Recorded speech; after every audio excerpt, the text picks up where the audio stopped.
Hello students, welcome once again. Dear student, last part में मैंने आपको IAS कोड 456-2000 हमारी जो सीरीज चल रही है इंटरव्यू पॉइंट ऑफ व्यू से, ठीक है ना, इंटरव्यू पॉइंट ऑफ व्यू से, तो हमको एक चीज़ बतानी है आपको। इम्पॉर्टेंट बात क्या है? इम्पॉर्टेंट बात यह है कि डियर स्टूडेंट्स, एक्चुअली में पिछली क्लास में हमने थोड़ा सा आपको ओवरव्यू भी दिया था कि एक होता है नॉमिनल कवर, क्लियर कवर जिसको कहते हैं, और एक होता है आपका स्पेसिंग। दोनों में कन्फ्यूजन है। मैं आपको केवल बेसिक बातों पर ज़्यादा कवर अप कराने की कोशिश कर रहा हूँ, क्योंकि बीम डिज़ाइन ये सब बातें आपने पढ़ी होंगी, मुझे पता है। अगर आप रिटर्न एग्जाम में अच्छा कर चुके हो, 300 400 500 पर ला रहे हो, तो ऑब्वियसली पढ़ चुके हैं, आपने डिज़ाइन की बातें भी खूब करी भी हैं। लेकिन हाँ, बेसिक बातों पर मैं आपको फोकस करवा रहा हूँ। मैं आपसे कहता हूँ सबसे पहली बात मैं ये कहना चाहता हूँ कि क्या आपको पता है कि बीम के अंदर, मैंने आपको पहले भी कहा था कि ये है बीम, पहले भी कई बार मैंने दिखाया आपको, ये है डियर स्टूडेंट बीम, ठीक है, ये बीम है। बीम में मैंने कहा था कि हम दो तरह के बार यूज करते हैं, एक बार आपका ऐसा मेन बार और एक बार आपका ऐसा, ये होगा आपका हैंगर बार, और इसके बीच में जो होंगे ये होंगे शियर बार। पिछली दफ़ा मैं कई दफ़ा आपको बता चुका हूँ, कई दफ़ा इस शियर बार, अगर मैं इसको नाम दूं, ये वाला बार, इसको बोला गया था मेन बार। और ये मेन बार का काम क्या है सर? मेन बार का काम ही तो है टेंसाइल स्ट्रेसेस को झेलना, टेंसाइल स्ट्रेसेस को लेना, या बेंडिंग स्ट्रेंथ को झेलना, बेंडिंग स्ट्रेंथ देना। और ये हैंगर बार, अगर आप सिंगली रिइंफोर्समेंट बीम को पढ़ रहे हैं तो ये अटैचिंग के काम करता है। कैसे, मैं आपको बताऊंगा। ये तुम कैलकुलेशन में लेते भी नहीं हो इसको तो। और अगर मैं बार करूं इस बार की, तो ये तुम्हारा एक तरह का शियर बार है। ये क्या है? शियर रिइंफोर्समेंट इसको बोल सकते हैं, शियर रिइंफोर्समेंट, शियर बार जिसको कह सकते हैं आप मोटे मोटे तौर पर, इसको हम कहते हैं शियर बार।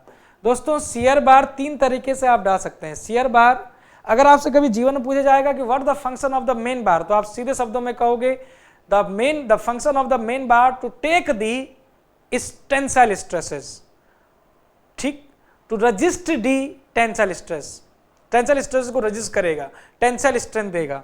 कैसे? क्योंकि हम जानते हैं कि बीम आपका कुछ ऐसा सैग होता है, ऊपर में कंप्रेशन, कंप्रेसिव स्ट्रेस, नीचे टेंशन। तो टेंशन को, कंक्रीट मजबूत नहीं होता है, कंक्रीट जो है टेंशन में वीक होता है, तो इसलिए हमें टेंशन बार, सॉरी इसमें, इसलिए हमें बार नीचे डालनी पड़ रही है।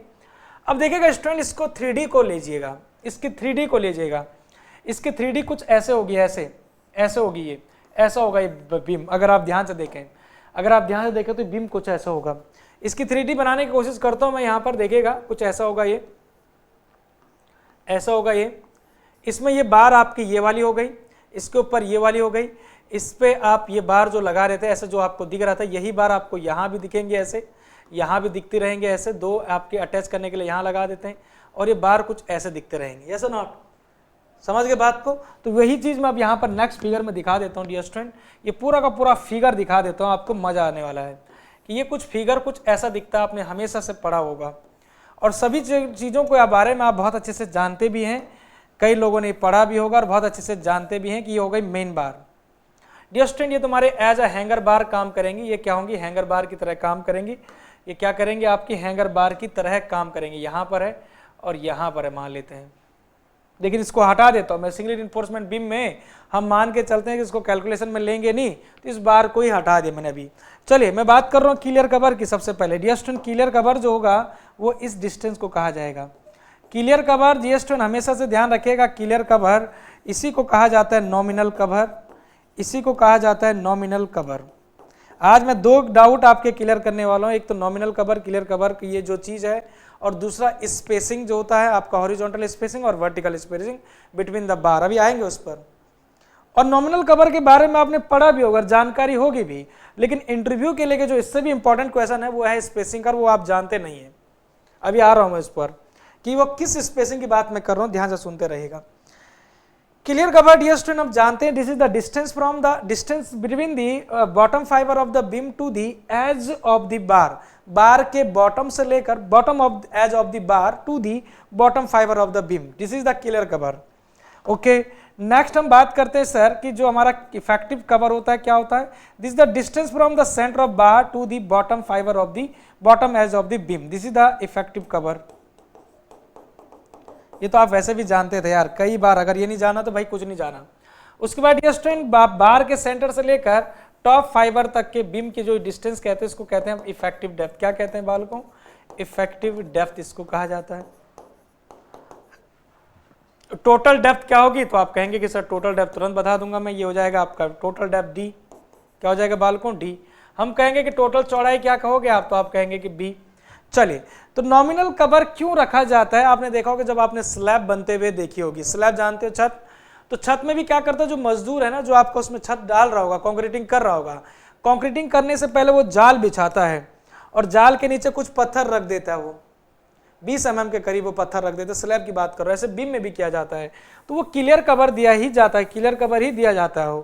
हम ये चाहते हैं कि अगर आपका देखिएगा बीम ऐसा था पहले, ऐसा था, अब यहीं पर अगर आप बार देना शुरू कर दो बॉटम फाइबर पे ही, बॉटम एज पर ही, हो सकता है कुछ भविष्य में सैग होगा, ऑब्वियसली सैग होना है। अगर आपका कोई बार जो है हल्का सा भी मॉइस्चर के कांटेक्ट में आता है, एटमॉस्फेयर में, वातावरण में हमारे बहुत सारे मॉइस्चर है, बहुत सारी नमी रहती है, अगर ये कुछ नमी के कांटेक्ट में आता है तो इस नमी के कारण उसमें जंग लगना, कोरोजन लगना शुरू हो जाएगा।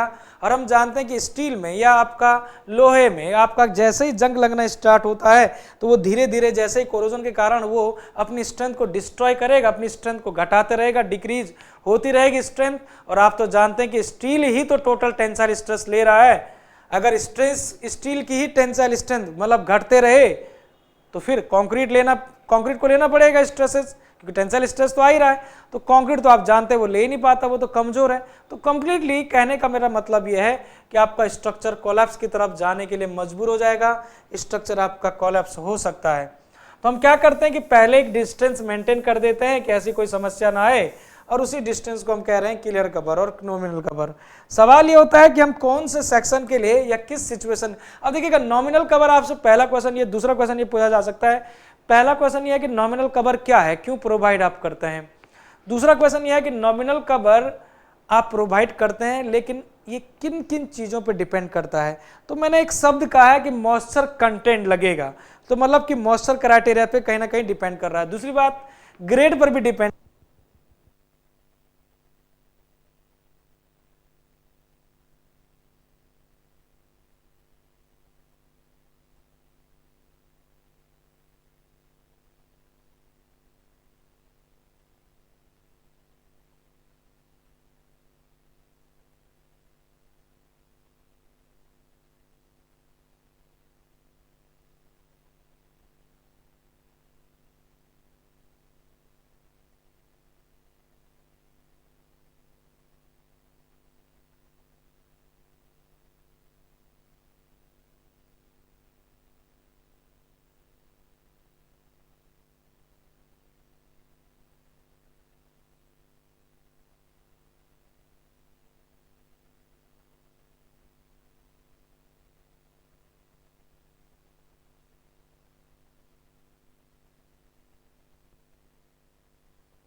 चलिए, तो यहाँ पर मैंने नॉमिनल कवर अलग अलग सिचुएशन के लिए बता दिया है। एक्सट्रीम कंडीशन आपका टाइडल होती है, बहुत ज्वार भाटा जो होता है ना, ज्वार भाटा समुद्र की लहर है, उसका बार बार वो हो रहा है, स्ट्राइक हो रहा है किसी स्ट्रक्चर में। वेरी सीवियर का बता दी। यहाँ पर सबसे इंपॉर्टेंट सीवियर का है और माइल्ड का आरसीसी का है सिचुएशन। तो ये बातें थी नॉमिनल कवर की, ये आपकी बातें थी डियर स्टूडेंट नॉमिनल कवर की। ये किसकी बातें थी? नॉमिनल कवर की। अब मैं आपसे बातें करना चाहता हूँ आपके स्पेसिंग की। किसकी बातें करने चाहता हूँ? अब स्पेसिंग की बातें करना चाहता हूँ, ध्यान से सुनते रहेगा। डियर स्टूडेंट दो बातें होंगी स्पेसिंग में भी, दो बातें होती है। एक होती है हॉरिजॉन्टल स्पेसिंग और एक होती है वर्टिकल स्पेसिंग। ध्यान से देखते रहना मेरी बात को, मेरी बात को ध्यान से देखते रहना।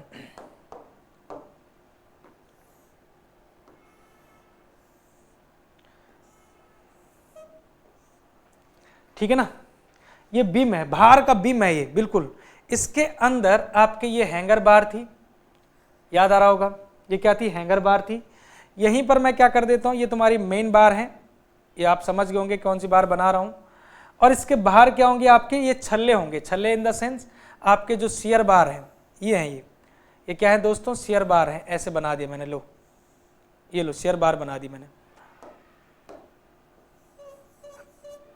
ये लो शियर बार बना दी। ठीक है, ये हो गया डियर स्टूडेंट शियर बार। बताओ यहां तक कोई समस्या? अब देखिएगा डियर स्टूडेंट, सबसे पहली बात जो है ना, एक बार तो ये हो गई। ये वाली जो बार है शायद आपको अभी समझ नहीं आया होगी कि ये कौन सी बार की बात कर रहा हूं मैं। ये वाली बार आप समझ गए कि कौन सी बार बना रहा हूं? सब लोग समझ गए कि ये कौन सी बार बनाई है? ये वाली बार नहीं समझोगे आप सही शायद अभी। डियर स्टूडेंट ये वो वाली बार है जो आपकी शियर बार है, तो उसका भी तो कुछ डायमीटर होगा। अरे मैंने कहा था कि आपकी मेन बार है, ये मेन बार आपकी जा रही है। यहाँ जो ऊपर होंगे इनको तो बांधे हुए तो होगा ना कोई बार, बांधे हुआ तो होगा ना कोई छल्ले, समझ गए होंगे आप। ये कुछ ऐसे होगा डियर स्टूडेंट, आप भूल क्यों जा रहे हैं? ये कुछ ऐसे होगा, इधर से देखो, ये कुछ ऐसे होगा, बीम ऐसे होगा, है ना। यहाँ पर तुम्हारी ये मेन बार जा रही होंगी, ये वाली ये जा रही होगी एक बार ऐसे, इन बार एक बार आपके मेन बार जा रही होगी, ये दूसरी बार जा रही है। इनको बांधने के लिए आपने ये हरी हरी जो बार है, ये वाली जो बार है ना, ये वाली, इनको बांधने के लिए आपने यूज किया होगा। समझ गए बात को? क्लियरली समझ गए होंगे आप? ठीक है, तो ये थी भाई बात आपकी। अब देखो इधर, यहीं पर मैं क्या करता हूं, कभी कभार क्या करता हूं कि यहां पर एक बार आपने और प्रोवाइड कर दी, मान लेते हैं एग्जाम्पल के लिए, इसके ऊपर बैलेंस करने के लिए ये आपको जरूरत पड़ रही है थोड़ा सा बार बढ़ाने की। तो डियर स्टूडेंट स्पेसिंग का मतलब आप जानते हो कि ये वाली स्पेसिंग की मैं बात कर रहा हूँ, ये और इस स्पेसिंग की बात कर रहा हूँ मैं, इस स्पेसिंग की बात कर रहा हूँ। और अगर मैं आपको प्रोजेक्ट करके बताना चाहूँ तो ये कुछ ऐसा है, एक बार पीला कलर का है तो पीला ही बना देता हूँ, एक ऐसा ऐसा है एक बार, और एक बार ऐसा है। तो मैं इस स्पेसिंग की बात करता हूँ दोस्तों, इस स्पेसिंग की बात कर रहा हूँ, बॉटम से लेकर बॉटम तक की। अगर आपका भविष्य में दो बार यूज की जाती है तो इनके बीच की स्पेसिंग जो है ना कैसे निकालोगे, ये पूछा जाता है डियर स्टूडेंट। मतलब किसके बार के बॉटम से लेकर इस बार के टॉप तक की ये डिस्टेंस, ये वाली डिस्टेंस, इसी को मैं कह रहा हूँ स्पेसिंग डियर स्टूडेंट। इस स्पेसिंग को निकालने का बहुत सारा एक IS कोड रिकमेंडेशन है, इसको चेक करने का क्या है। It should not be less than 15 mm। तीन तरीके हैं dear student spacing, it should not be less than 15 mm। पहला तरीका ये है, 15 mm से कम भी नहीं होने से अगर आप ऐसा करते हो। It should not be less than आपका bar diameter, diameter of bar, diameter of bar, diameter of bar. And तीसरी क्राइटेरिया है it should not be less than 2/3 times of 2/3 times of the maximum size of the aggregate. अरे ये जो दो बार के बीच की spacing है इसकी बात कर रहा हूं मैं, 2/3 of the maximum size aggregate. तो यहीं पर लिख देता हूं मैं maximum size of aggregate, maximum aggregate size या maximum size of aggregate. Aggregate मतलब वही रूढ़ी होगी जो, तो कोर्स एग्रीगेट ही होगा सबसे बड़ा, तो उसी से देखना पड़ेगा। तो ये है डियर स्टूडेंट क्राइटेरिया, समझ गए बात को? ऐसा कुछ करना हमको, ऐसा कुछ करना है। अब मैं आपसे कहता हूं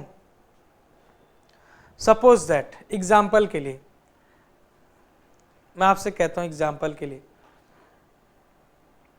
कि सर क्लियर कवर आप कितना, चलो खैर उसको मैं आगे बताता हूँ, फिलहाल आप स्पेसिंग इसकी ये तुम्हारी वर्टिकल स्पेसिंग है, ये वर्टिकल स्पेसिंग है, यहाँ पर मैं लिख सकता हूँ बल्कि वर्टिकल स्पेसिंग बार के बीच में अगर आप प्रोवाइड कर रहे हैं। यहीं पर अगर आपसे कभी पूछा जाए कि हॉरिजॉन्टल स्पेसिंग बताओ कैसे रखोगे, अरे यहीं पर अगर आपको कभी बोला जाए कि हॉरिजॉन्टल स्पेसिंग कैसे आपने रखना है, हॉरिजॉन्टल स्पेसिंग के लिए क्या तरीका है, तो आप देखेंगे, देखिए हॉरिजॉन्टल स्पेसिंग क्या रखना है, कैसे रखना है, देखिएगा मैं बना के दिखाता हूँ आपको। सबसे पहले तो आप भार वाला बार को बना दो, ये लो बना दिया मैंने, बना दिया, कोई डाउट नहीं है यहाँ पर, ठीक है, यहाँ तक कोई दिक्कत नहीं है सर। इसके बाद अंदर वाली बार को बना दो, मतलब कि जो आपकी छल्ले वाली बार है,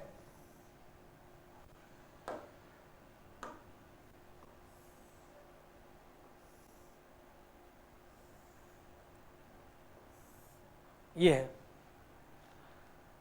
ठीक है।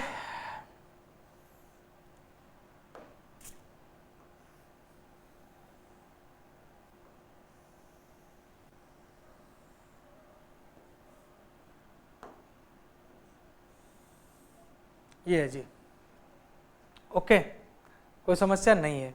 अब यहाँ पर करना क्या है कि ये जो है आपके वही सेम थिंग आपके हैंगर बार की तरह जो काम कर रहे हैं, सिंगल रिइंफोर्समेंट बीम ही है बाल को। ये यहाँ पर मेन बार को दिखा दो आप, ठीक है ना, क्या करो मेन बार को आप दिखा दो, एक बार ये है, दूसरा बार ये है, तीसरा ये है, चौथा यहाँ दिखा दो कुछ।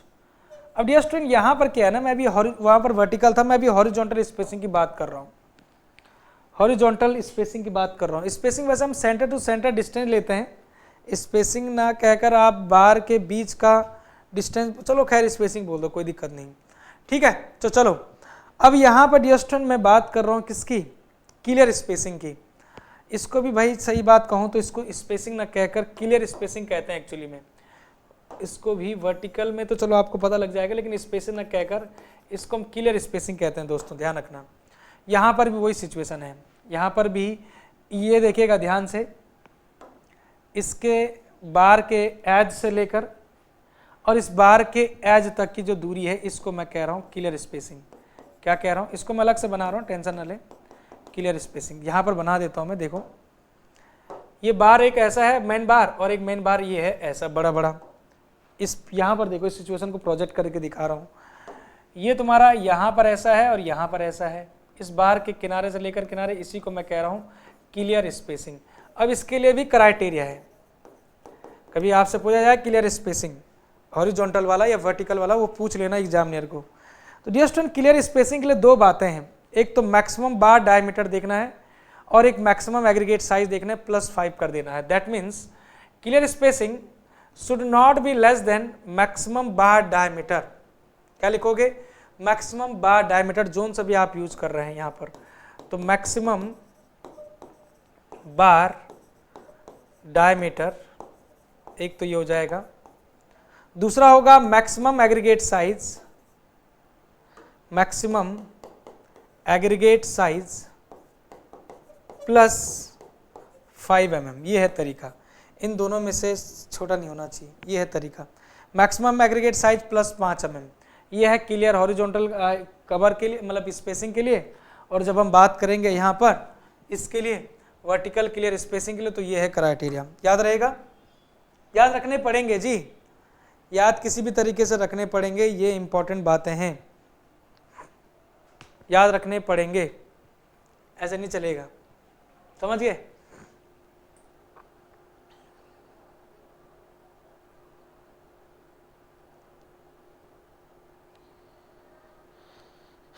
ठीक है,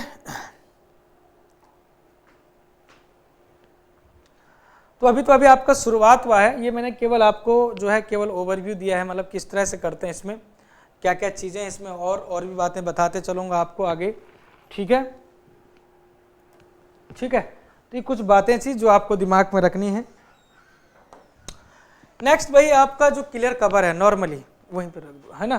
तो नॉर्मली जैसे हम क्लियर कवर की बात करें या नॉमिनल कवर की बात करें, नॉर्मली नॉमिनल कवर अगर आप, वैसे तो मैंने आपको क्राइटेरिया बता दिया एक्सपोजर के हिसाब से, वैसे मैंने एक्सपोजर के हिसाब से आपको बता दिया, कोई दिक्कत नहीं है, लेकिन कभी कभार आपको नॉमिनल कवर डायरेक्टली का जो है एग्जामिनर पूछ सकता है, नॉमिनल कवर भाई बताओ कि बीम के लिए कितना होता है, भाई बताओ स्लैब के लिए कितना होता है, तो तुरंत आपको मुंह जुबानी याद भी होना चाहिए। बताओ भाई कॉलम के लिए कितना होता है, ये माइल्ड एक्सपोजर के लिए, बिल्कुल नॉर्मल कंडीशन के लिए, nominal cover for mild exposure. Mild आपका एक्सपोजर का मतलब इन्वायरमेंट होता है भाई, ऑर्डिनरी एक्सपोजर, ठीक है, ध्यान रखना। तो जैसे स्लैब पूछ लिया, कभी बीम पूछ लिया, कॉलम पूछ लिया, या फाउंडेशन पूछ लिया कभी, तो ये तो सभी का मुंह जुबानी होता है याद, और होना भी चाहिए, क्योंकि ये चीज़ें बहुत बेसिक हैं। तो स्लैब के लिए भैया सब लोग जानते हैं 20 mm का कवर रखते ही हैं। कॉलम के लिए भैया मिनिमम कवर आपका 25 mm तो रखना ही है। कॉलम के लिए ड्यूड आपका हो जाता है ये 40 mm का कवर रखना ही रखना है, ये बेसिक है। फाउंडेशन के लिए आपको रखना है 50 mm का, इतना रखना ही रखना है, इतनी बातें आपको यकनी रखनी है, ठीक है, कोई दिक्कत नहीं है। अब यहाँ पर होता क्या था, मैंने अभी आपको जस्ट पहले इफेक्टिव कवर की नॉलेज दी कि नहीं दी? यहाँ पर मैंने आपको इफेक्टिव कवर की नॉलेज दी थी कि नहीं दी थी, कि वो उस बार के सेंटर से लेकर आपके बॉटम नहीं, ऐसा जरूरी नहीं कि बॉटम, अगर मैं ये कहूँगा तो ये भी क्या होगा, इफेक्टिव कवर होगा। इस बात को भी ध्यान रखना। जैसे कॉलम के केस में अभी बताऊंगा आपको, एक केस करते हैं, चलो एक कंडीशन करते हैं, देखिएगा ध्यान से। एक कंडीशन मैं आपको बता देता हूँ, एक कहता हूँ मैं एज पर ओल्ड कोड, मतलब कि एक पुराने कोड के हिसाब से कहता हूँ और एक नए कोड के हिसाब से कहता है, दोनों की वैल्यू आप करते हैं, ठीक है ना, दोनों की वैल्यू आप देना मुझे। As per old IS code, पुराना IS कोड, मुझे आप जवाब करना है कि दोनों का आंसर क्या होगा, ध्यान से सुनते रहेगा। एक ये तरीका है, और दूसरा इस साइड में लिख रहा हूं as per new IS code, मतलब कि new amendment in IS code, ऐसे लिख सकते हैं। IS कोड तो वही है आज भी, लेकिन अमेंडमेंट करके कुछ बातें चेंज होती हैं। मैं आपसे कहता हूं, ध्यान से सुनते रहेगा, कोई कॉलम है, क्या कर रहा हूं मैं, कंसीडर कॉलम, कंसीडर क्या कर रहा हूं, कॉलम है। कॉलम का मैंने क्रॉस सेक्शन काट दिया भाई, क्रॉस सेक्शन मतलब सॉरी क्रॉस सेक्शन ये टॉप व्यू है। अरे कॉलम होता तो ऐसा है ना, ये है कॉलम, होता तो ऐसा है ना, तो इसको छल्लों से बांध लेते हैं हम, फिर टाइस बार जिनको बोलते हैं, है ना, वो पढ़ेंगे हम कॉलम में। खैर, तो एक्चुअली में जब आप बार बनाओगे, जैसे मैं कॉलम की बात करूँ, टॉप व्यू बनाओ, जैसे टॉप व्यू है, तो ये इसका मतलब क्या है, ये मेन बार हो गई, ये मेन बार हो गई, है ना, मतलब कि कहने का मतलब है कि ये है वो बात हो रही है, जो ये बात है जो हो रही है, ये मेन बार हो गई है, और ये छल्ले हो गए, टाइस बार जिनको कहते हैं। इसके बाहर आप क्या करोगे, कॉन्क्रीटिंग करोगे, तो ऑब्वियसली कॉन्क्रीटिंग के बाद, कॉन्क्रीटिंग के अंदर, और ये रेनफोर्समेंट के बाद ये क्लियर कवर ही तो है ना, 40 mm जो आप ले रहे हैं, तो उसी की बात मैं कर रहा हूँ। तो चलिए अब यहाँ पर बात करते हैं कि आपने जो बार डाली है, मेन बार ऐसे ऐसे चारों कॉर्नर में ऐसी डाली है, ठीक है ना, डाल दी, कोई दिक्कत नहीं है, यहाँ तक कोई समस्या नहीं है। तो एक आंसर मुझे ये बताओ, ये है तरीका, इस सिचुएशन में बताओ। तो डियर स्टूडेंट, पुराने कोड में और नए कोड में क्या डिफरेंस था, इस सारी जानकारी आपको अभी मिलने वाली है, ध्यान से देखते रहना। बस सेम साइज है, सेम चीजें हैं सारी की सारी, बस तरीका क्या था, थोड़ा सा ज़्यादा एक्यूरेसी के साथ यहाँ पर था बातें। ज़्यादा एक्यूरेसी कैसे, पहले के कोड में हम जो इफेक्टिव कवर की वैल्यू लिखते हैं, कैसे लिखते हैं आप खुद देखना। पहले जब हम इफेक्टिव कवर लिखते थे, अभी जैसे कि मैं कॉलम कंसीडर कर रहा हूँ, मैं किसको, कॉलम को कंसीडर कर रहा हूँ भाई, और कॉलम में आप सभी लोगों को पता है कि क्लियर कवर कितना होता है, नॉमिनल कवर कितना होता है, ये क्लियर कवर आप कहें तो क्लियर कवर सभी ने रख रहा है कि सर कॉलम के लिए 40 mm होता है, सब लोग जानते हैं कितना होता है, पुराना हो या नया हो, 40 mm हम जानते हैं। अब यहाँ पर देखिएगा ओल्ड कोड में इफेक्टिव कवर में क्या लिख रहा था, effective cover for column, effective cover क्या लिख रहा था इस सिचुएशन में, पुराने कोड में सर कुछ नहीं करना था, आपको 40 करना था और प्लस 5/2 करना था। कैसे सर, कैसे पता लगा, देखो मैं बता देता हूँ। यहाँ पर हम क्या कर रहे थे कि इस बार के सेंटर से लेकर, इस बार के सेंटर से लेकर ये जो दूरी थी, यही तो कहला रही थी आपकी इफेक्टिव कवर, इफेक्टिव कवर। और आप जानते हैं कि भैया ये जो दूरी है यहां से लेकर यहां तक, तो ये क्या है, ये 40 mm है। 40 mm में ये बार का जो डायमीटर है इसका हाफ कर दो, बस हो तो गया काम, बार का डायमीटर उसका हाफ कर दो। तो यही मैंने किया 40 + 5/2, क्योंकि हमें यहां से दूरी चाहिए, तो डायमीटर का half plus effective cover, sorry plus 40 mm का जो बात हुई थी, समझ गए बात को। लेकिन यहां पर नहीं हुआ ऐसा, यहां पर कुछ बातें और भी हैं। कैसे, यहां पर देखना, ये बार तुम्हारी ऑलरेडी है, ये बार ऑलरेडी है, लेकिन इसके बाहर भी तो बार होंगी, इसके बाहर भी तो बार होंगी डियर स्टूडेंट, ऐसे, ये देखो मजा आ गया, इसके बाहर भी तो आपकी बार होगी। तो बेटा जो इस बार को बांधा होगा ये हवा में होंगी क्या ये बार, भाई जब आप ऐसे बार बना रहे हो कॉलम में ये, तो ये हवा में होंगी क्या ये बार, इनको बांधने के लिए जो है आपके, इनका भी तो डायमीटर लग रहा होगा, समझ रहे बात को। तो यहाँ पर बहुत तसल्ली से ये काम किया, देखो कैसे, हमको करना तो यही है, यहाँ पर भी हमको करना यही है डियर स्टूडेंट, कि ये वाली जो बार की डिस्टेंस है, मतलब कि करना यही है, यहाँ पर कोई बहुत बड़ी बात नहीं कर रहा हूँ अलग से, करना यही है बालकों। देखो कैसे, बस थोड़ा सा और एक्यूरेसी के साथ काम हो रहा है, और ज़्यादा एक्यूरेसी के साथ काम हो रहा है। देखो कैसे, हमको करना तो यहाँ पर भी यही है, ये जो डिस्टेंस है यही कहलाएगी आपकी इफेक्टिव कवर, लेकिन निकालेंगे कैसे, ध्यान से देखना।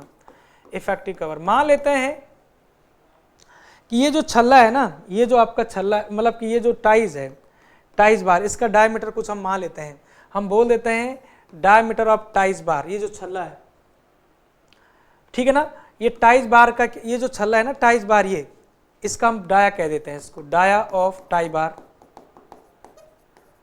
अब ये जो फाई है, ये फाई मेन बार है या लॉन्गिट्यूडनल बार है, इसको बोलते हैं dia of longitudinal bar, longitudinal bar.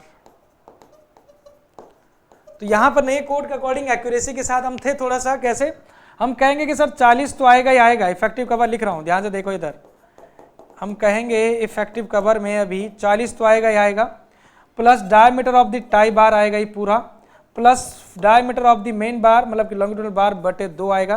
तो ये तरीका रहेगा डियर स्टूडेंट, ये तरीका रहेगा। एग्जाम्पल के लिए मैं कहूँ कि आपका जो मेन बार का डाया है ये 20 mm का यूज हुआ है, मैं यहाँ पर सेम है, यहाँ पर मेन बार का जो डायमीटर है वो 20 mm है वही, और जब मैं टाई बार की बात कर रहा हूँ तो मैं मान लेता हूँ इसको 10 mm बोल देता हूँ। अब बताओ आंसर बताओ जल्दी से, जल्दी बताओ।